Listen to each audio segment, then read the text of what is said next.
On this week's full-time roundup, the Premier League takes another crazy turn. Plus, Bayern Munich continue to crumble heading into the biggest week of their season. All this and so much more. Full-time roundup starts right now. And welcome into the latest edition of the full-time roundup. Matt Gesslin here with you, as always, joined by Daniel Brackett. Daniel, gorgeous Sunday afternoon here in the Queen City. I know that we've had a tough weekend of soccer with Charlotte FC losing last night in New England. You did a great job on the Charlotte Soccer Show. I know that episode will be coming out momentarily. If it's not out already, if you didn't catch it live, go check it out there. But how's the rest of your Sunday going? Of course, we'll get to the result here from a football standpoint. But how is the rest of your Sunday going so far? Terrible sporting weekend as a fan, but sometimes you just kind of get used to it at this point. Definitely with certain teams, and then definitely got to watch some of the games at EPR with our good friends Johnny Hayes and Danny Bram. So doing the Charlotte Soccer Show and kind of doing that therapy of talking about it after the fact definitely made me feel a little bit better about where my teams are at in both, domestically and across the seas. But it's a beautiful day in Charlotte. Excited to be talking soccer with you today, and let's go ahead and jump right into the game I'm sure you're looking forward to discussing here, which is of course, versus Manchester United.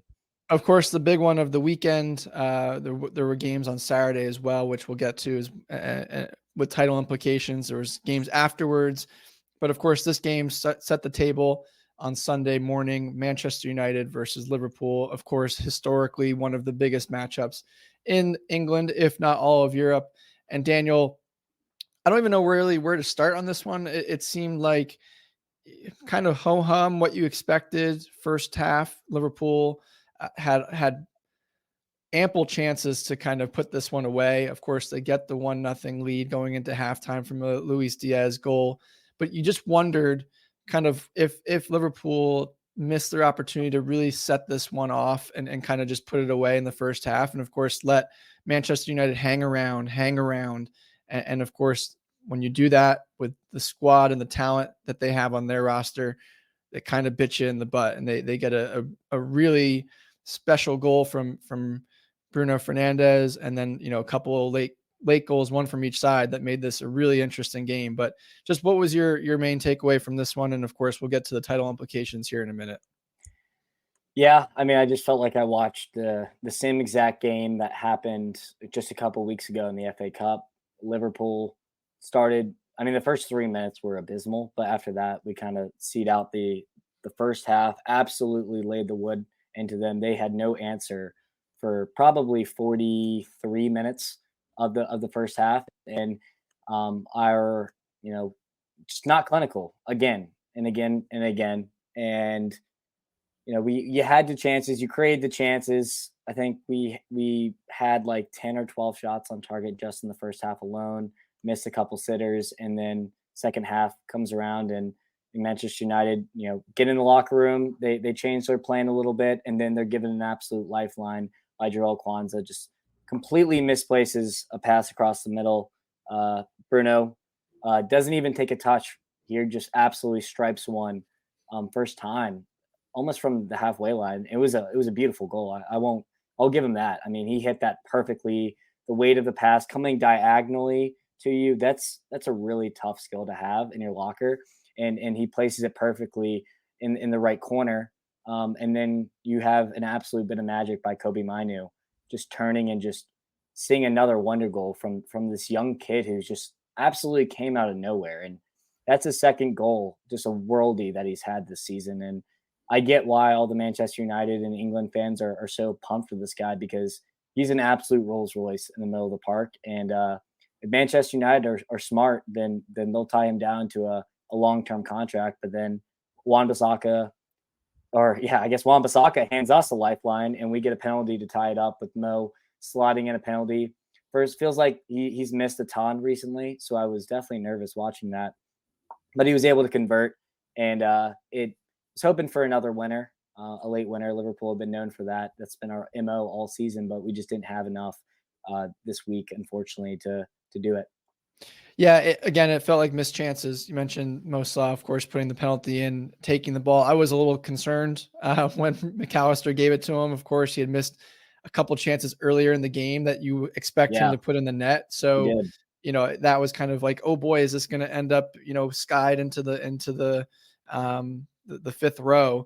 The wind was picking up as well. If you saw, I don't know if you noticed, he had trouble putting the ball down. The wind was blowing the ball back, and that end was exposed, and the net was moving. And I thought, oh boy, if he slips or the ball moves on his run up, it just felt like something was going to happen the way that game had played out for him. So it was good to see him put it in the net. But yeah, like I said, I think this was a game of missed opportunities for you guys. You guys definitely, and the way that Manchester United have played all season, where they're giving up a lot of chances across the board. Of course, Eric Ten Hag continues to come out and say we should have won games when they got absolutely dominated in this one. I think from start to finish, they got a gift in the Chelsea game after being down 2-0 and being dominated for the first 35 minutes. And yes, they got a result in Brentford, but they were outplayed there as well. So it just feels like a trend that, again, United get outplayed, they get outshot.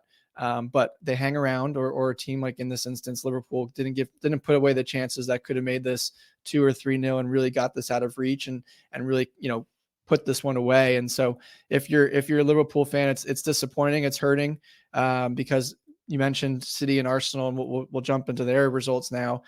City absolutely just dominate yesterday against Crystal Palace, and Arsenal, of course, do the same against a really good Brighton side. And so the title race now, and we'll dive into each of those games in a second, is of course, Liverpool and Arsenal tied at 71 points at the top, and City right behind in 70 points. So this feels like a game, Daniel, that you guys needed to win.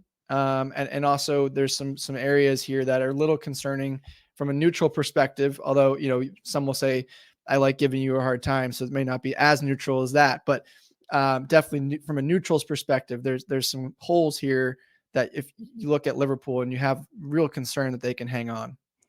Yeah, no, I mean, I understand the concern, and yeah, we're recording at 5-6 o'clock on Sunday. Obviously, if we came on right after, I'd probably have different words here. But I was able to talk with John about it a little bit, our friend of the show, John Hayes, and he made a good point. He said, "Look, it's a derby. You throw the record books out the window at Old Trafford. Maybe a draw isn't the worst thing in the world. You had the lead, so obviously you don't have the lead anymore, but you didn't lose, right? And Manchester United are still somewhat of a respectable opponent, especially historically speaking. So maybe this wasn't the worst thing in the world, but obviously when you look back at the match, as a matter of fact, it does feel like 2 points lost." Yeah, and I think the bigger concern too for me is the way seems to be a trend now, right? Sheffield, yes, you got the result, but you were a little bit exposed there. They get an equalizer before you guys get a couple extra. Of course, they're bottom of the table team. We won't get into the result from my squad today about that, as I've had lots of words here internally at my house and also with you separately. But that's concerning. That again, you had a little bit of a struggle with a team like Sheffield when you're supposed to be competing for the top. And you heard Jurgen Klopp come out after the match and saying that had Arsenal played this game against Manchester United, Arsenal would have easily won this match. And so that's kind of where, you're looking at and saying, okay, yes, I hear where you're saying that it's a derby and you put away all the facts and you put away kind of the score sheet. But at the end of the day, if you want to win the Premier League title, and you have Arsenal and Manchester City breathing down your neck, you got to put this one in the win column for Liverpool. Champions grind these games out. I'm not going to disagree with you. The only light at the end of the tunnel for me is Allison is going to be back within 2 weeks. He usually saves our Heine a little bit, and Kelleher's been great. Not even to hate on Kelleher. It's just nice to have a veteran in net, and then you got Trent coming back, who will definitely help. Sometimes he just seems to put the ball where you cannot miss it. You just can't miss it. And then, Jota, some of that clinical finishing that we're lacking right now. Obviously, Diaz did score. Nunez got an assist. Salah scored. But they're also, last month or so, they've been missing quite a bit, almost more than they've been making, it feels like. So you want to be trending in the right direction at this point, and it feels like maybe we're trending in the wrong direction. But it only takes one result to kind of get you back on track. And I'm hoping this is.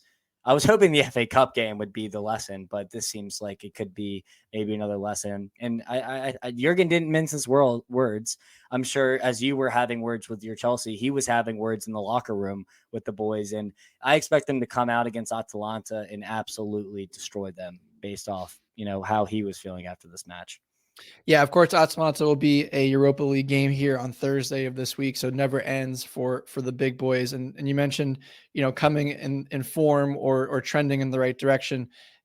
Spoiler, we kind of already alluded to it. Manchester City and Arsenal are definitely trending in that right direction. Arsenal, of course, go down to the MX, which is not a hard, easy place to go play. Brighton, of course, have been one of the darlings of the way that they've been playing, and De Zerbi and just kind of what he's done with that squad. Of course, maybe a little bit of underachievement this season, but it's still a tough place to go play, a tough opponent. And Arsenal made this look easy in a 3-0 win. And, that back line, Daniel, that might be one of the best back lines in not only in the Premier League, but maybe in all of Europe, the way that they just play and they kind of, shut teams down. I think they've gone 19 goals on the road scored since their last concession of a goal, which is pretty remarkable. Just especially in the level of the league that we are. So, that was pretty impressive to me to watch Arsenal go do that. Yeah, our friend Danny Brams has been telling us this entire season that this season's different. This season's different. And in January, I was not believing in him at all. I was a doubter. And now I'm starting to believe here a little bit that this Arsenal team can go the way. Now, they do still have young players that are carrying this team. So that plays a big factor, right? Like Liverpool has Mohamed Salah. City have De Bruyne. They have Saka and Odegaard, but these guys are 23, 24. They still can have these, little off performances. And we've seen that a little bit this season in the Champions League and the Premier League at times. But no, this Arsenal team looks great. We'll definitely have to reconvene after the Bayern game to see kind of where their heads are at, because it only takes one humbling to throw off the confidence. But yeah, no, Arsenal with the goal differential, that, we talked about last show, that could be the difference. And we're talking about maybe 1 point between the winner and second place at this rate. Yeah, of course, Manchester City do an absolute drubbing of Crystal Palace. It was a little, tight early. Palace will always have the first 15 minutes of that game. Always. And Oliver Glasner, you can see what he's doing and the form that they're starting to kind of find. Of course, they're definitely lacking in the talent. So Manchester City get, masterclass from Kevin De Bruyne. That first goal was was phenomenal. The second goal, maybe just as good with his weaker left foot. It didn't seem like it because that first goal was just absolutely world class, but a 4-1 win for City. And now, like you said, all these teams separated by 1 point. Take aside, I want to ask you a question on this front.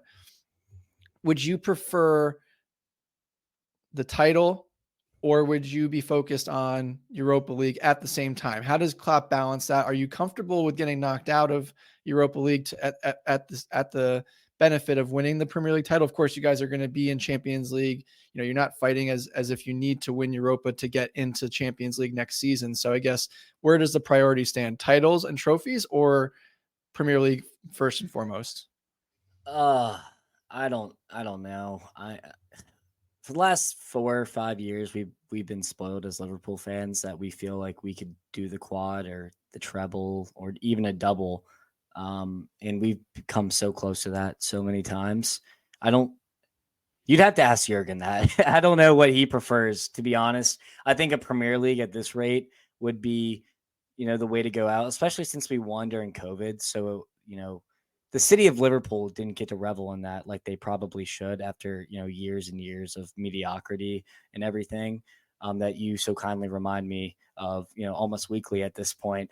But we also have lost 2 Europa League, or at least 1 Europa League final. So I think that's also like a monkey on Jurgen's back, that he knows, we lost in a penalty shootout to Sevilla against Unai Emery. So he wants to win both. And I would obviously say that probably the Premier League would be what we're looking at most, but I think Europa League is definitely the more winnable of the two. So I'm going to answer and cop out with both, but obviously the Premier League is the Premier League. Yeah, you feel like that's kind of the way to go. But I want to flip this with you. Yeah. What do you think Arsenal? Because Arsenal haven't Oof. won either in so long. So like, is it Premier League or bust, or is it Champions League or bust for Well, they've like? never won the Champions League. So Ouch! I didn't know that. I Okay. don't know. But that's a tough one. I mean, they haven't won the Premier League in like 20 years either. So I think if you're a Arsenal fan, selfishly they'll say they want the Premier League, but I think if they're being honest with themselves, they'll take either one. Like I think they'll just be super thrilled once the dust settles if they win one of the two. Of course, they want to win both. I don't think they get both. I think they'll have to prioritize one versus the other. I don't think they have like you said, the youngsters on the squad don't have the experience of how to manage their time and how to kind of manage the energy that you get from ups and downs of big games like that. So I think, of course, Champions League final will be after the season, so you'll have a little bit of time to catch up. But yeah, I think if you're realistic with an Arsenal fan, I think they'll take either one. But of course, I think they would love the domestic title, as I think most teams, you want to win your domestic league first. But if you can say you have a European championship as well, I think an Arsenal fan would take it. And of course, City's looking for an unbelievable feat, two trebles in a row, four titles in a row from the Premier League standpoint, which has never been done before, and back-to-back Champions Leagues would be phenomenal as well. So, but all three have great storylines, and there's going to be, a race to the finish here and see what happens. So it'll be either way. We have a lot of excitement. I think this might be the best Premier League race that we'll see in a very, very long time. Yeah, I can't remember a better one, to be honest, especially since it's not just a 2-horse race, it's a 3-horse race. It feels like a long time since that's happened. 3 is impressive. 2, I think the one when you guys went back toe to toe with them with City, I think that was, that was a 2 great points one off too, of that but one. yeah, We and were I 2 think it was points like off. 198 or something like So that. It was close. so close, but I think 3 is unbelievable, and for them to be this tight, a point separated. Now we could see some separation between now and the end of the season, but as we're recording this, to be 1 point away from each other with 7 games to go is just super exciting for the neutral fan that has no stake in the game, if you will. No doubt. And we've talked a lot about top 3, so I want to go ahead and talk about top 4, as that race is even more interesting than it was on Thursday when we talked about it. Spurs, big win against Forest. They needed a win bad. We were very harsh on Spurs just because they looked leggy, but they came out, and Ange definitely talked to the boys on how they wanted to perform, and they came out and put a stamp of approval there with that performance. I was able to watch that game in its entirety too. It was a fun watch, and there's obviously chinks in the armor there at Tottenham Hotspur as well, just with Ange and building the squad and trying to get a squad that can go and challenge every single game. And that's, I wouldn't say that's quite the standard yet, but it could be for sure next season. And then on the other hand, you have Aston Villa drawing, which was kind of a shock draw to me. I didn't really expect that. It was against Wolves? I'm completely blanking here who Villa played. Can you help me out? Brentford. The bees were buzzing, as you will.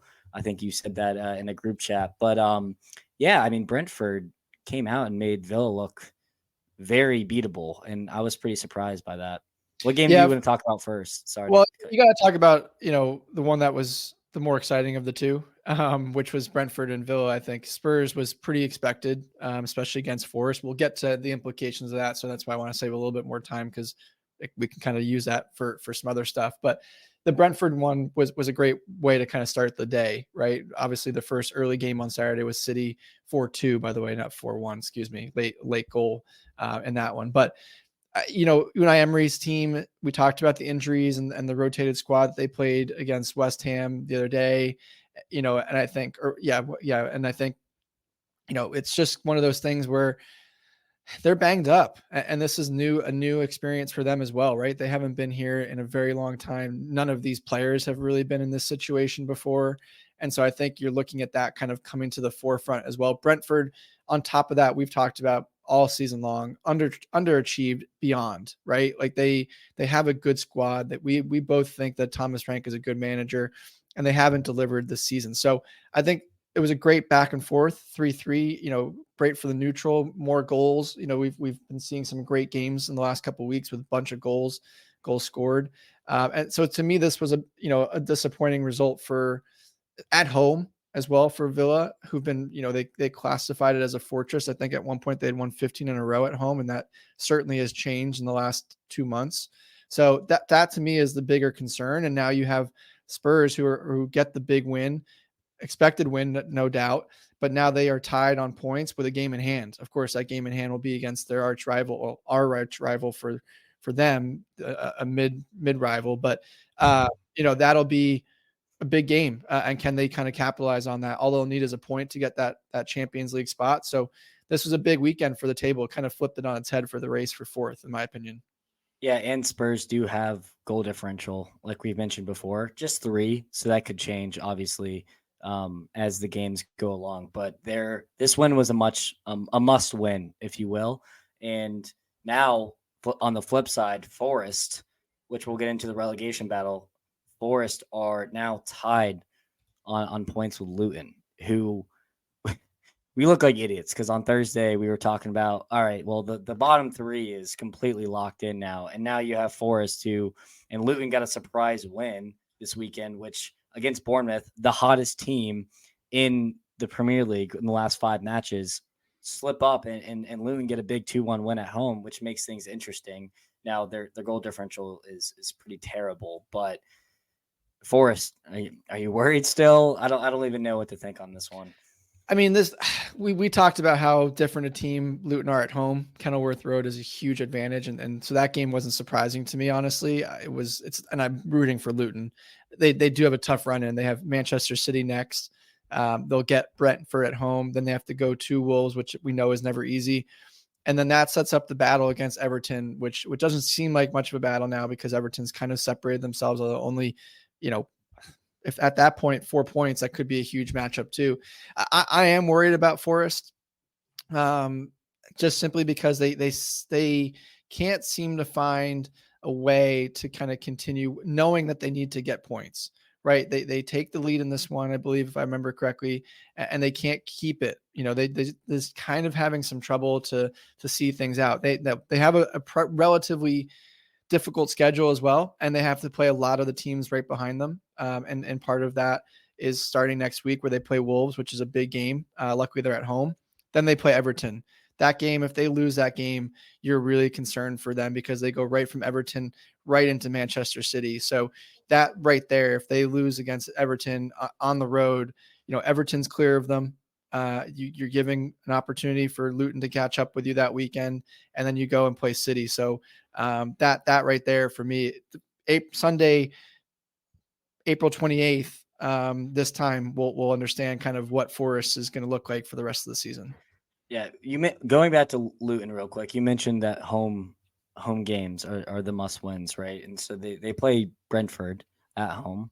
That's winnable, in my opinion. Even with the result against Villa today, that's a winnable game. And then Everton, sure as hell is a winnable game. So obviously you do have to play Manchester City at the Etihad, but you're probably already chalking that up as a loss. Exactly. Wolves probably chalking that up as maybe a draw if you're lucky. Doubtful of a win, but at least your home games. And then Fulham on the last game of the season, Fulham probably won't have anything to play for. Their minds will be on a beach in Dubai or something of that nature. So it's 3 home games left. You got to make the most of it. They made the most of it against Bournemouth. So we'll go ahead and see kind of what happens and where the chips fall. But I don't know. I'm still not quite. I'm flip-flopping here. Back on my take on Luton getting relegated. I think I'm back in on them. Back in on them getting relegated? No, I was on them getting relegated. Now I'm off them, and I think they're going to be able to stay up. But Forest are the better squad, in my opinion. Forest are the nearest squad. Brentford is in that race, only 4 points clear of both these two teams when they both have to play them as well. So don't count Brentford out, but I think they have enough to on the roster. And of course, this was a big result, like I said, against Aston Villa in 5th. So they have the talent to do some damage if they get their mind right. I still think Luton go down, as much as it pains me to say. But again, we also don't know. I mean, Everton might get another point deduction, so they could be back in this race here too. A lot to play for. There's still 6 games left in the race, so we'll see. But yeah, I'll still take Luton going down. Maybe it's just reverse psychology, so they can stay up. We'll see. But no, absolutely. And then we mentioned Everton. They beat Burnley, so that was a must win, 3 points. They got it. So Everton are sitting pretty, or sitting prettier than they were. They needed a win. They got a nice draw this weekend. So that's 2 good results in a row for Everton. They still have to play Liverpool, throw the record book out the window. Anything can happen. So it'll be interesting to see. I'm excited, but there were other games in other places. So we'll go ahead and move on here to the Bundesliga. It's not even really that fun to talk about anymore because Bayer Leverkusen just keep winning and there's nothing much else to say. It is I think 41-ish in a row against Union Berlin, another team with another red card, make it a walk in the park for them. I don't know how it keeps happening to them. They either have a team get a red card early or they score a 90th minute winner. It's just absurd, but the title race is over. I think mathematically could be clinched here shortly. But Bayer Leverkusen, the cream of the crop of the Bundesliga, and they are here to stay. Not that interesting, but there was an interesting game with Bayern. They go up 2-0 and they lose against Heidenheim 3-2 right before a Champions League clash. Like you said in the intro, the biggest game of their season. I don't even know how to unpack that one. Yeah, I don't know if they know how to unpack that one. You would expect them against Heidenheim, who by the way, talk about underperforming, some other the Premier League teams. This team has overperformed a promotion side this season, and all the way up to 10th, which is pretty impressive for them. You did not expect them to come back from 2-0 down against Bayern Munich. Real quick, of course, like you said, Bayer Leverkusen have won the title, 16 points clear. Let's just get that out of the way. So Bayern Munich, you're worried about where they're going to end up mentally and just on the table. Stuttgart now catches them. They're tied on points, so they could fall to third. We did talk about it one episode, a couple episodes ago. For them, it's kind of win or nothing. So do they fall to third? I don't know if it makes that big a difference to them, but for Stuttgart's perspective and from the visual perspective, it makes a big deal. And then I think it has bigger implications going into Champions League because you would have thought they would have taken care of business. Now, maybe they got so far ahead of themselves that they thought, okay, this game's over. We can start kind of looking towards those Champions League games on Tuesday. And a team like Heidenheim just doesn't quit just because they don't know any better. And they sneak up and grab you. And that, that momentum and that attention to detail, or that structure kind of falls by the wayside when you're up by 2, and then all of a sudden it's hard to regain that, especially if they get 1 and then they get 2, and then all of a sudden, okay, shit, now we have to turn it back on and it's too late. So but either way, they're Bayern Munich. They should have taken care of business, and it's just surprising. And Stuttgart get a huge win against Dortmund that flips that race on its head too, because now Leipzig is right behind Dortmund, and basically you've separated yourself. If you're Stuttgart, you feel pretty good if you're Stuttgart that they're going to finish in a Champions League spot, which we couldn't have said a couple weeks ago. Yeah, and just a little bit on Heidenheim, just to go back to that relegation or promoted side, excuse me. And they're not beating teams around them. They're beating the top 4 teams. They've gotten results against Dortmund. They've gotten a result against Bayern now. They tied Stuttgart last weekend. And I think they've played well against Leipzig. So these guys are punching well above their weight, not only just in the mid-table clash, but up into the top 6. So if I'm Heidenheim and with kind of the great season that they're having, they have a really good blueprint to build on for next year. To not only mid-table might be the expectation now for next season. Obviously, that's a very bold statement to make, but they've shown that they can play with the best in the Bundesliga, and why not? Yeah, and they are mid-table now, right? So it's not that bold of a statement to make. I mean, they're right on the midpoint, although only 18 teams in the Bundesliga, so they need one more spot, which they're only 3 points behind Freiburg for. So, yeah, if you're Heidenheim, you're going for it the rest of the way and see what you can do. You're playing with house money, right? Because you didn't think you're going to be at this point in the table in the season, and now you have a chance. And I know we've talked about the top, and rightfully so, but the way that the Bundesliga does things too, there is a race to keep an eye out at the bottom. Mainz and Cologne are 1 point behind each other for that playoff spot. Of course, 17th and 18th automatically get relegated. 16th goes into a playoff with the top team from the bottom division. So Mainz have the advantage right now. But again, a 1 point cushion there. So that could flip on its head too. And that's a huge impact for either of those teams. We've seen, what has happened in the past where I believe it was Frankfurt was in that race a couple of seasons ago and Hoffenheim, historically, I don't know if it was consistently back-to-back seasons, but something like that, where one of those two teams was in the playoff, advanced. Stuttgart was there too in the playoff, kept up in the Bundesliga. So that has huge implications for some of these squads versus being 3 and down, like Premier League. Yeah. And Mainz actually play Cone on April 28th. So that's a 6-pointer that will probably decide, the fate of each club. Mainz did beat another relegated team this week, Darmstadt, 4-0. So, they went and they beat Bochum. They tied Leipzig, and then they crushed Darmstadt. So they're in a good way right now. They do play Hoffenheim next week, which Hoffenheim's a good opponent. So we'll see if they'll be able to compete there. But I mean, they're the team trending in the right direction, and Cone seems like maybe they're not trending in the wrong direction. They did beat Bochum today. They got 2 draws before that. So not terrible, but they do have to play, Bayern, Freiburg, and Heidenheim. So it's pretty similar schedules between the two. So we'll see how that race kind of ends up. But on going to Stuttgart here, Stuttgart get a big win against Dortmund. And we said we're not very bullish on their future in terms of top 3, and they go and they beat Dortmund. And so Dortmund now slip up as they had a big result against Bayern Munich. 2 steps forward, 1 step back with Dortmund. It seems like just the trend of, the last 5 to 10 years. And then Leipzig get a big win against Freiburg, which I wasn't really expecting. So now those 2 teams, Leipzig's back in lead in the 4th place, just ahead of goal differential, which is a stark difference. So that might come to rue in future dates. But Dortmund, man, I don't get it.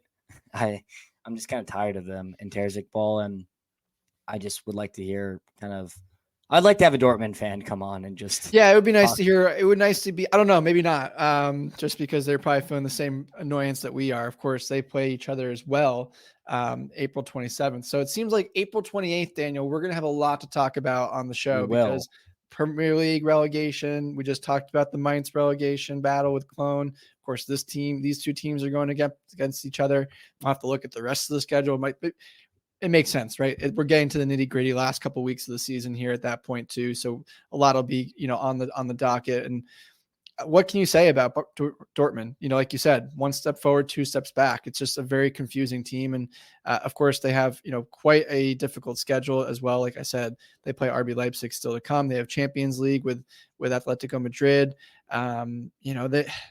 They play Bayer Leverkusen still. They could really play themselves out of this 4th place position. Now, of course, if they advance and make it to the semifinals somehow, which wouldn't surprise me the way that they play in the Champions League, they get in, or at least, in the final, semifinal doesn't get a spot, but I don't know what to make of it. And I think to your point, it would be great to hear from a Leverkusen fan or a Dortmund fan, just to understand their perspective. Now, just again, real quick, their schedule is not easy. They go, of course, on Wednesday, they play Atleti, then they play Borussia, Mönchengladbach, a derby there. Then they play the second leg of Atletico, and then they go Bayer Leverkusen, RB Leipzig back-to-back. So their season is about to really turn into hyperdrive and get really difficult. And maybe that's what they need. Maybe they need to play the really difficult games and to have that attention and that focus to detail. Yeah. And I mean, Leipzig's schedule, obviously not in Champions League, so they have less games to play, but they still have to play Wolfsburg, Heidenheim. You mentioned Dortmund, Hoffenheim, Werder Bremen, and Frankfurt. So, top 10 opponents, majority of the schedule. So this, like the Premier League title race, could go down to the absolute wire here unless one team completely falls off a cliff. So we will definitely keep you up to date in terms of the Bundesliga and who is going to end up where. But Serie A, because there was no La Liga, we'll go right to them, and then we'll touch on Copa del Rey in a little bit. But Serie A, AC Milan keep the good times flowing with a solid win here against Lecce. It was always going to be, a victory after they scored early. So they're still trying to catch up with their town rivals Inter Milan, who do play tomorrow against Udinese. But Juve, we've been very mean to Juve, and they got a big win against Fiorentina, 1-0 victory at home. So that stops their free fall out of the top three, and maybe they just have enough to keep that top three for Champions League ball for next year. Yeah, we thought that they were going to kind of prioritize Coppa Italia as well, where they played Lazio, and maybe, the first leg they kind of took care of business, so they can kind of focus a little bit now on the league a little bit more. I don't know, maybe that's just wishful thinking. Now Bologna gives them a gift by only drawing Frosinone. And so that, that helps them out and kind of gives them a cushion of 4 points. Now, not to be completely surprised, of course, on paper, Juventus should be very far and distant, looking in the rearview mirror of Bologna, but credit to Thiago Motta and what he's done there with that squad. And also, De Rossi with Roma right behind them too. So we thought that this race was going to get a little bit tighter. It has. Atalanta, 5 points clear. They're kind of slipping up a little. They have a game in hand, so that they'll still play tomorrow as well. So maybe they can kind of creep in as well back into that, 8 points between fourth and or third and sixth. But it really feels like Juventus gave themselves some breathing room here. And again, they don't have to pay too much attention to Lazio in the second leg, although they want to make sure they get the job done and get to the final. But they can kind of focus and prioritize the league now and really kind of solidify that third spot for themselves. Yeah, Bologna, like you said, just gave an absolute gift. I was watching, the tail end of this match as it was, I think, a 6:30 a.m. kickoff, which is pretty early on a Sunday. But Bologna, open goal, tap in to finish it, to give 3 points, and he blows it over. So, if that went in, we're talking about a completely different Serie A table here. But on the flip side, Roma are now only 3 points behind Bologna here after a huge win.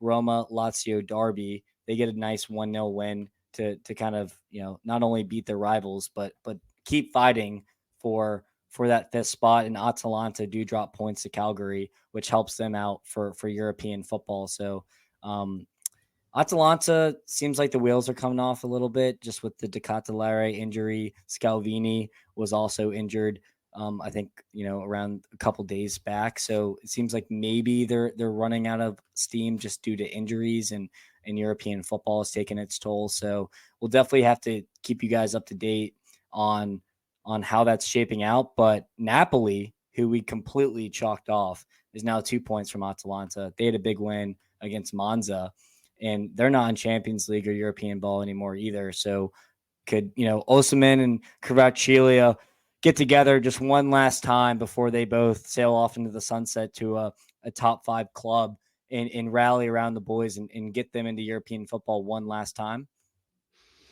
It will be a tough order, no doubt. I mean, they do have the games to do it. They still play Roma. They'll still play Bologna and Fiorentina. So they're playing opponents ahead of them. But it feels like there's too many teams they have to jump. It's one of those things where, yes, the point structure is not terrible. It's obviously not in their favor. It's 10 points, which isn't easy either to make up. But more importantly, they have to leapfrog 4 teams to get there. So I think it's a little too late. But you never know. Again, with them playing those 3 teams that they can kind of, although Fiorentina, kind of fallen off a little bit, but still a big opponent there as well. It does feel like a little bit too little too late, but they do have the talent. So, you can never really rule it out, and crazy things happen, especially in Italian football. You wouldn't even be surprised if Inter start to maybe make this a little closer. They've historically been known to kind of collapse a little bit in the past too. So again, anything is still in the cards with 5 games to go, but it does feel like they're a little bit too far in the pack. There was something also that I love to see in Serie A. It was with the Roma Lazio derby. Don't know if you saw it, but Dybala goes up to Guendouzi with his Argentina shin guards and flaunts the World Cup right in his face, which was, not only was it a Roma Lazio derby, but he brought the national teams into it as well. And that was the biggest middle finger I can think of France and Lazio as they get the 3 points. I thought that was needed to be mentioned because I thought that was, class A banter by Dybala. And I, as a content creator and someone to enjoy, talking smack, I thought that was an elite level way to do it. He's got everything to prove. I mean, he's got the trophy. He didn't do much to help win it, but he's got the trophy. So credit to him for that, I guess. Yeah, no, absolutely. I'm sure that hurt you slightly just to even bring up the World Cup. But anyways, when it comes to rest of the world, Copa del Rey, you predicted Mallorca. I predicted Athletic Bilbao. Mallorca, they go up first and they make me start to sweat them a little bit, but they come back, they equalize it, and then they won in penalties, kind of like how you drew it up, just the wrong side. But this meant so much for the Basque region, and you could see it in the celebrations. Apparently they haven't won the trophy in like 40 years, so that was really cool. And Ernesto Valverde got a lot of plaudits, maybe not at the end of Barcelona, but he's finally getting the recognition he deserves as the Athletic Bilbao coach. And I'm just really happy to see it because not only is he a good coach, but he plays very attractive football to watch. Yeah, it's a nice thing. You mentioned the 40 years, which is pretty remarkable. And it's obviously one of the biggest days in Spanish football. Nothing else was played this weekend, which tells you just how important Copa del Rey is to the, the Spanish Federation and the way that they do things there, which is unusual for the most of the world, where you have to be a member or born in the Basque region to play for the club. And so that's something that they've always kept in their tradition and their history. And that doesn't make things easy, right? You're not being able to pluck a Kylian Mbappe or a Vinicius Jr., whether or not you could afford it or not. They don't even have the option of doing that. They have to have even young talent, like scouting young talent. Exactly. Yeah. They have to be from the Basque region or have some connection to it. So you like to see it. You like to see it done that way. I think it would be fantastic if more clubs and more places had a rule like that. I know like England has, you have to have a certain number of English players on the roster at all times. There are ways of doing it, but this is clearly at a different scale. But it's great to see, and it's a beautiful place. If you haven't been, I highly recommend trying to get to Bilbao and the Basque region. Of course, there's not just Bilbao. You have Saint Sebastian. You have, it spreads into parts of France as well. So just a beautiful part of the world. But congratulations to them. And like you said, you saw it.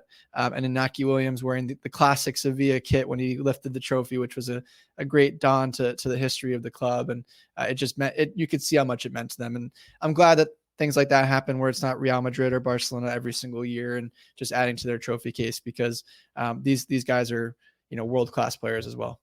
6 different winners in 6 different years for the Copa del Rey. Love to see it. That's what the cup's all about. There was also a tweet about the highways during this game in the Basque region, and there wasn't a single soul on the highway, which is incredible if you really think about it. That just shows that football is in the DNA of not only Spaniards, but the Basque County. And this game meant everything to them. So I'm glad they were able to get the silverware and some bragging rights within Spain. And they did it they didn't do it in style, but the win on PKs is always a great feat. And I'm really happy for the boys down in Spain.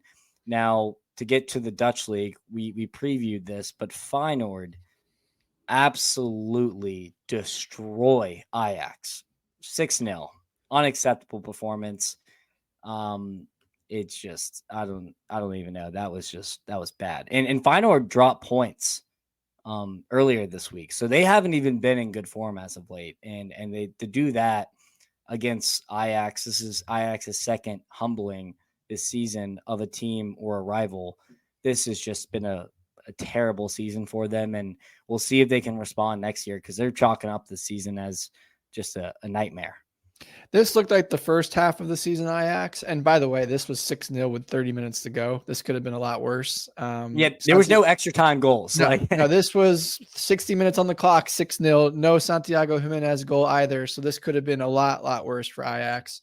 I think the worst beating in this rivalry was 9-0 by Ajax on Feyenoord in the past. So they had ample ammo to go get it. And when it was 6, they did not take their foot off the gas. So this I was surprised by this one. This was really quite a morning to wake up to. Now, I know you want to get to the Portuguese league, which we'll get to in a second, but the other one that was really fascinating, we touched on it earlier in the week, was Old Firm. And this game did not disappoint either. I woke up to it.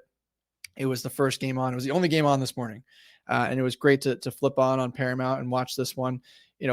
Celtic was up 2-0 at halftime, and it felt like it was at Ibrox too. So Rangers fans were just absolutely booing at halftime, just livid with their squad. And Rangers comes out of the box in the second half and absolutely dominates the second half and takes it to Celtic and ties it up. And then right off the ensuing kickoff of the second goal, Celtic go down and score to make it 3-2. And then credit to Rangers, they didn't quit. The fans, galvanized behind them and cheered them on, and they got an absolutely stunning equalizer. And I think at the 84th minute to make things interesting. And they were really pushing for the winner there in the last 5-10 minutes of that game too. So again, just shows you how important, how great this rivalry is, how impactful it is. And also just more broadly, there's just great football all over the world, wherever you're watching it. It's just, you can flip on a game in Scotland or a game in Premier League or a game in Eredivisie and see great football. And this game, again, lived up to the hype. It always does. Absolutely. 3 goals after the 86-minute mark too. So just late heroics by Rangers, saving that point there. They're 1 point behind Celtic with a game in hand. So you cannot talk about how pivotal that draw was for them, just to fight back. And I'm sure the Rangers fans at the end of the game just had an absolute party just to be happy with that point. And like you mentioned, one of the best derbies in the world, even though Derby is not in their name, as you taught me on the last show. But it'll be interesting to see if Celtic, lose the title at the end of the season. This is the game they're going to remember, as they had the 6-pointer wrapped up at halftime and completely let Rangers back into the match. And you did mention the Portuguese rivalry here. Sporting beat Benfica yet again, a 2-1 game. It looks like still close, but I think they've completely wrapped up, the Portuguese league. And Ruben Amorim, he does it again, and he will be off to a big club after this year. It will be interesting to see if he does go. He has talked and was pretty upset. It seemed like the club was basically planning for him to leave, even though he wants to stay in Portugal. Although maybe that's just some talk as well for leverage on a new contract. Who knows? We'll see what happens. Oh, that's big time. Yeah, it was weird though. It's a weird dynamic where he said, I want to stay. And he was pretty pissed that management had already kind of plotted the succession and was already anticipating him leaving. So quite a weird one to play out. But you mentioned, 4 points clear now of Benfica with a game in hand. So it feels, again, a lot of these leagues have plenty to play for still. We're not wrapping anything up by any means, but when you get down to 3 or 4 games left and you have an understanding of who some of these teams are at this point, you're not just in the beginning of the season where people are finding their way. These teams are who they are now, and you kind of know what to expect the rest of the way. So it does feel like this one's a little bit closer to wrapped up than it is to being wide open. So we'll see what happens, but we'll be able to predict the rest of some of those games as they come up in prediction shows to come for sure. Absolutely. And speaking of prediction shows, let's go ahead and jump right into it. We will be predicting all of the UCL and Europa League games, as well as one Conference League game. So starting out, Arsenal versus Bayern at the Emirates. What do you think? Oh boy, this could be ugly. But at the same time, Bayern Munich have Arsenal's number historically and in this competition primarily. I'm going to say a 1-1 draw, which makes things very interesting going back to Munich. For some reason, I think Bayern step up and get some type of result here. But I do think, I'll take a draw, 1-1. Arsenal 2-0 win. At the Emirates, they're an absolute wagon. So I think they'll win this game, and things could get spicy in the Allianz Arena in the second leg. But I just think that even with Bayern off a really bad loss, Arsenal are just trending in the right direction here, and they should see this game out. The second game we have is Real Madrid versus City at the Bernabeu.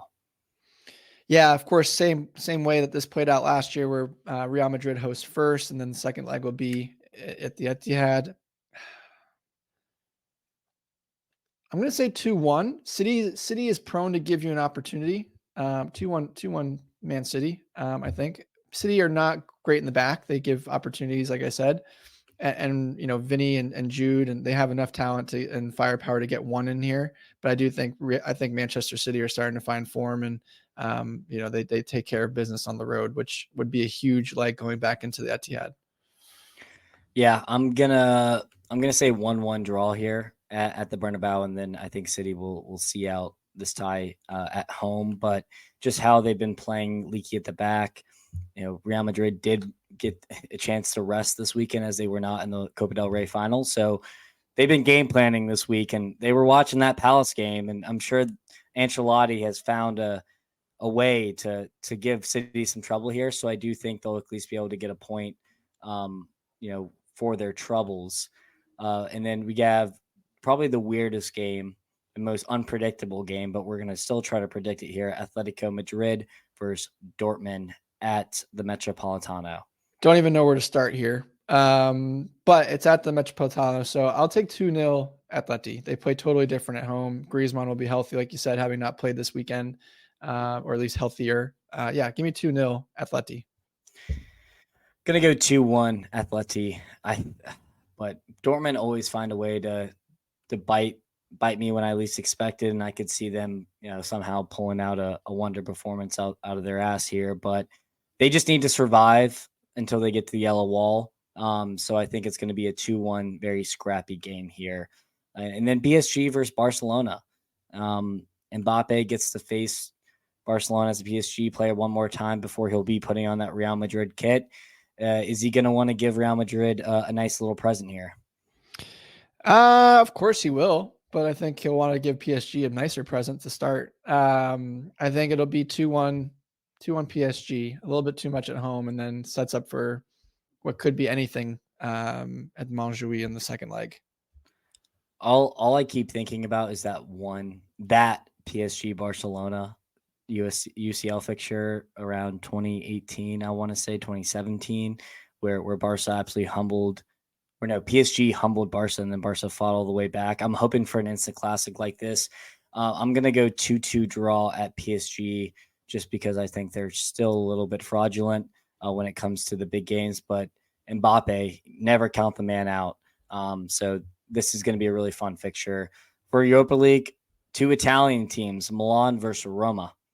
Roma, 2-1. Roma, 2-1.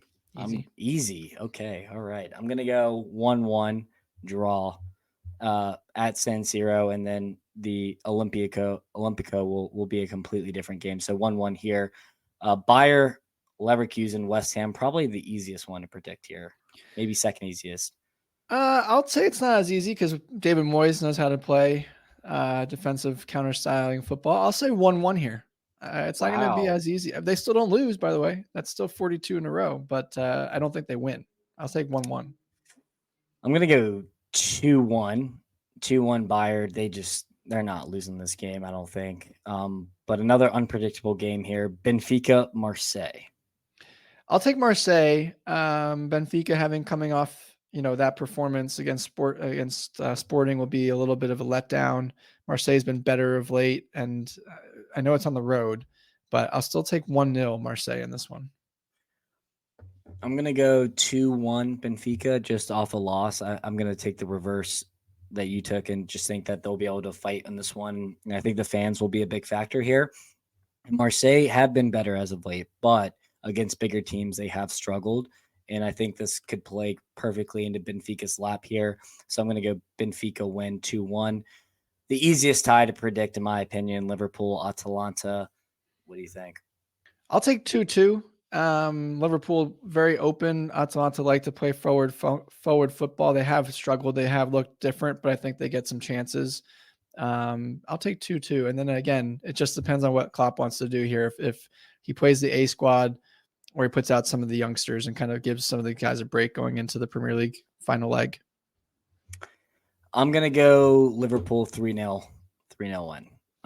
I think this will be a walk in the park at Anfield, more to play at Atalanta, but off that result against Manchester United, they're going to want to shore things up here, and they rested Ibu Konate, so I think he'll play in this match, and that should help us defensively with that free-flowing football. And no Decatelare and Scalvini also hurts pretty bad. So 3-0 Liverpool win. And then in the Europa Conference League, Aston Villa versus Lille. Do you think Villa are going to be able to get it done?